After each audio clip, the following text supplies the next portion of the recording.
السلام عليكم. انا جاي النهارده يا عمي عشان اطلب ايد بنتك. اتفضل يا ابني، اهلا وسهلا. ايه ده يا نهى؟ جالك عريس؟ انا فرحانه قوي يا ماما، اخيرا هبقى عروسه. طيب يا ابني، انت ناوي تجيب اهلك وتيجوا امتى ان شاء الله عشان نحدد ميعاد الشبكه وكده؟ بعد اذنك يا عمي بس ارد على التليفون. ايوه مين؟ انا كريم يا ابني. انت رحت عشان تتقدم للعروسه؟ ايوه ليه؟ طب الحق بقى اخلع من عندك بسرعه.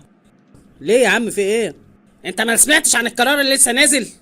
بيقول لك اللي هيتجوز لازم يدفع لصندوق دعم الاسره 30,000 جنيه يا عم.